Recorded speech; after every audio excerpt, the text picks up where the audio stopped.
Дааган бол гэж чухам хэмбэ. Монголыг дээрэмдэж буй оюу толгойн үйлдвэрээс жилдээ 100 мянган доллар буюу сар тутам 20 орчим сая төгрөгийн цалин авч байсан энэ халдсан толгойтой нөхрийн оролцсон бүх юм Монгол улсад ашиггүй хохиролтой байдаг. Монгол улсын төлөө хизээж зүтгэж байгаагүй тувт гадны эрх ашигыг цээжээр хамгаалж ирсэн урагч сэтгэхүйтэй энэ хүн хаанал дээрэм тунул луур хулгайд уулднуу тэндэл дарга болчихсон манаргаж явдаг. Гарал үүсэл яс ухсааныхын талаарч эргэлзээтэй мэдээллүүд олон нийтийн сүлжээгээр дүүрэн. Ер нь тэр чигээрээ эргэлзээ тэнэгэлзээс эжиг таавар төрүүлж ардчсан намын хавдартай төмсөг шиг санжигнаж явдаг энэ хорлонтой хүний хийсэн бүтээсэн Монгол улсад байгуулсан гавьяаг дурдъяач гэсэн санаанд юу ч орж ирэхгүй. Харин ч эсэргээрээ дандаа л нураасан, дампууруулсан, лойвэрсэн, хулгайлсан баримтууд гарч ирээд байх юм. 90 оны ихээр Монгол улсын мөнгөн сангаас 90 гаруй сая доллар ор сургаггүй алга болгосон алт дийлрийн хэрэг гэж мандаж шалгалт оруулахад үүнийхээ барьцаанд Монгол улсын 4 тонн алтыг өгөөд явуулчихсан илэрч байлаа.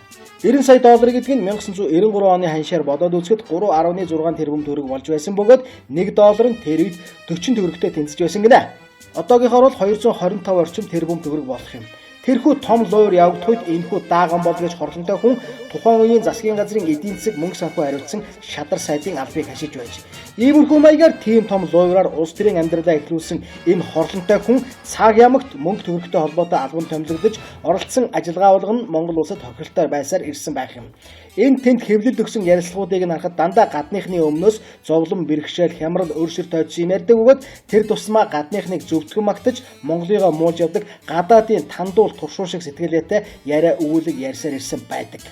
Эдийн засгийн ухааны доктор цолтой гавьяад эдийн засагч тодтолтой гэдэг ч илүү энэ хүний оролцсон бүх юм Монголд муугар эргэж байсан хэдий ч ердөөч бялуунаас хоцролгүй Монгол улсын аль өнгөтэй ойтой бүх салбарт дарга турга хийж цалингийн дээдийг авч ямбны ихийг эдэлсээр нураасаар хохироосоор явна.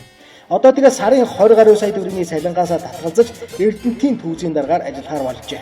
Эрдэнэт үйлдвэр жухам ямар замаар орох нь эргэлзээ төрүүлж байна.